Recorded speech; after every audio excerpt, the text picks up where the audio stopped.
हमारे घर में एक बूढ़ी बकरी थी। वह हमेशा मेरी चाची के पास आकर रगड़ती रहती थी और आधी रात को तो चुपके से उसके कमरे में भी घुस जाती थी। फिर 6 महीने बाद उसकी पेट बढ़ने लगी। जब दादाजी को पता चला तो उन्होंने उसी वक्त उस बूढ़ी बकरी को, जिसे हम 18 साल से पाल रहे थे, काट डाला। दादी इतनी नाराज हो गई कि उन्होंने पैर पटकते हुए कहा, वो बूढ़ी बकरी अब कुछ और ही बन गई है। अब वो इंसानों की तरह सोचती है। तुमने उसे कैसे मार दिया? दादाजी का चेहरा उतर गया। धीमी आवाज में उन्होंने कहा, आज रात कोई आने वाला है, हम उन्हें भूखा नहीं छोड़ सकते। हमें बकरी का स्टू बनाना होगा और उन्हें खिलाना होगा। दादी एक पल के लिए ठिठक गईं, फिर बोली, बूढ़े, क्या तुम्हारा दिमाग खराब हो गया है? हम पहाड़ के बीच में रहते हैं और बर्फ ने पूरे इलाके को बंद कर दिया है। यहाँ आखिर कौन आ सकता है? लेकिन दादाजी ऐसे पेश आए जैसे उन्होंने कुछ सुना ही नहीं। अगले ही पल उन्होंने चाकू उठाया और बकरी की खाल उतारने लगे। फिर उन्होंने ठंडी आवाज में डांटते हुए कहा, क्या देख रही हो? जाओ पानी उबालो।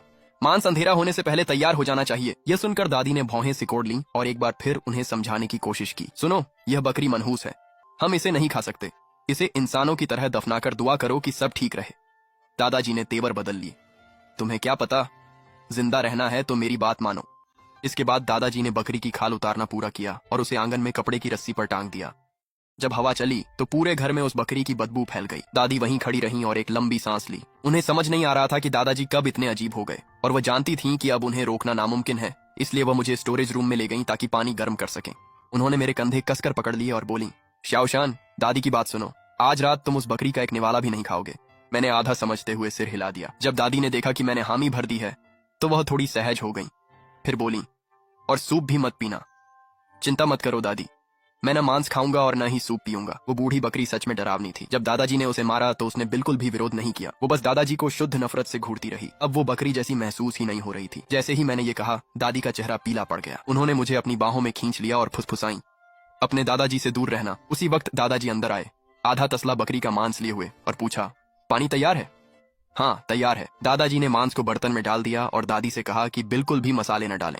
नमक भी नहीं? फिर कोई इसे खाएगा कैसे? दादाजी ने बस अपनी आंखें संकरी कर लीं और कुछ नहीं बोले। वो मुड़े और आंगन में वापस चले गए। कुछ ही देर बाद दादी ने पका हुआ बकरी का मांस एक तसले में डाल दिया। उस गर्मागर्म मांस को देखकर मैं खुद को निगलने से रोक नहीं पाया। दादी ने मुझे देखा और डांटते हुए बोली, श्याओशान, एक निवाला भी नहीं। मैंने सिर हिलाया और कहा, मुझे पता है। लेकिन दादी अब भी निश्चिंत नहीं थी। उन्हें डर था कि मैं चुपके से मांस खा लूंगा। इसलिए उन्होंने मुझे आंगन में घसीट लिया और बोली, बूढ़े, मांस पक गया है, अब तक कोई आया क्यों नहीं? दादाजी ने कोई जवाब नहीं दिया। वो बस भारी मन से आंगन के फाटक की ओर देखते रहे। कुछ मिनट बाद आखिरकार उन्होंने कहा, वे आ गए हैं। जैसे ही उन्होंने यह कहा, फाटक से कदमों की आहट सुनाई दी। चांदनी में मैंने देखा कि एक औरत आंगन में दाखिल हुई। अगर मैंने उसकी परछाई जमीन पर न देखी होती तो मुझे लगता कि वह इंसान नहीं है। यहाँ तक कि दादी भी उसकी शक्ल देखकर चौंक गई। फिर वह सतर्क हो गई और हिचकिचाते हुए पूछा, बहन जी, इतनी रात को आप मेरे घर क्या कर रही हैं? उस औरत की आंखों में कुछ अजीब सा अंधेरा चमका। फिर उसने दयनीय स्वर में कहा, चाची, बर्फ ने पहाड़ को बंद कर दिया है और मैं अपने पति से बिछड़ गई हूँ। मैंने पहाड़ के बीच में कहीं से रोशनी देखी तो यहाँ आ गई। मुझे 3 दिन से कुछ खाने को नहीं मिला है। मैं भूख से मर रही हूँ। जब उसने कहा, मैं भूख से मर रही हूँ, तो उसने उन शब्दों में अजीब सा जोर डाला। उसकी आंखें पूरी तरह खुली थीं और वह बिल्कुल किसी मांस खाने वाले भूत जैसी लग रही थी। मैं इतनी डर गई कि तुरंत दादी के पीछे छिप गई।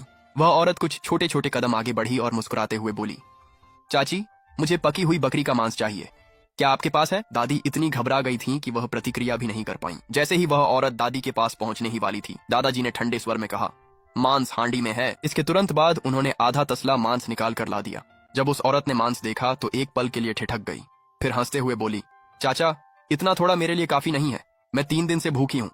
दादाजी ने उसे ठंडी नजरों से देखा और कहा, बस इतना ही है, इसी में काम चलाना पड़ेगा। फिर उन्होंने तसला जमीन पर रख दिया। अगले ही पल वह औरत मांस के सामने घुटनों के बल गिर गई और मुट्ठी भर भर कर मांस अपने मुंह में ठूंसने लगी। वह तो हड्डियां भी चबा गई।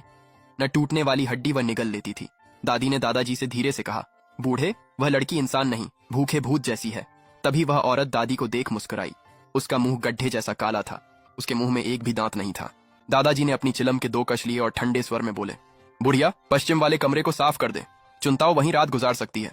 दादी ठिठकी और हैरान होकर पूछा, चुनताओ कौन है? दादाजी ने उस औरत की ओर झुंझलाकर इशारा किया, बस पश्चिम वाला कमरा साफ कर दे। दादी ने भौहें सिकोड़कर पूछा, तुम दोनों एक दूसरे को जानते हो? तभी वह औरत अजीब तरह से हंसी।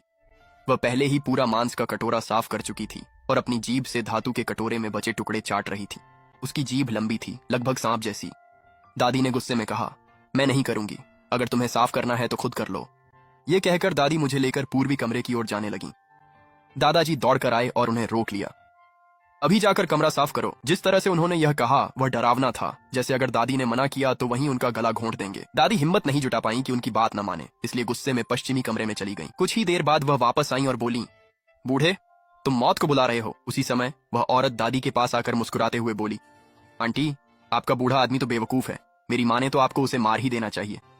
किसी तरह अचानक उसके हाथ में एक तेज चाकू आ गया और उसने वह चाकू दादी की ओर बढ़ा दिया। दादी ने चाकू ले लिया और दादाजी को घूरने लगी। वह औरत फिर से एक सिहरन भरी हंसी हंसी और दादी के चारों ओर घूमते हुए फुसफुसाई, मार डालो उसे, ऐसा आदमी सिर्फ मुसीबत है। उसकी आवाज लगातार और कठोर होती जा रही थी। दादाजी ने उसे घूरते हुए कहा, पश्चिम वाला कमरा तैयार है, तुम एक रात रुक सकती हो, कल सुबह तुम्हें पहाड़ छोड़ना होगा। उस औरत ने दादाजी को गुस्से से देखा, फिर मुड़ी और पश्चिम वाले कमरे में चली गई। ठीक उसी समय दादी का हाथ अचानक ढीला पड़ गया और चाकू तेज आवाज के साथ जमीन पर गिर पड़ा। वह भौहें चढ़ाकर उलझन में बोली, अभी क्या हुआ?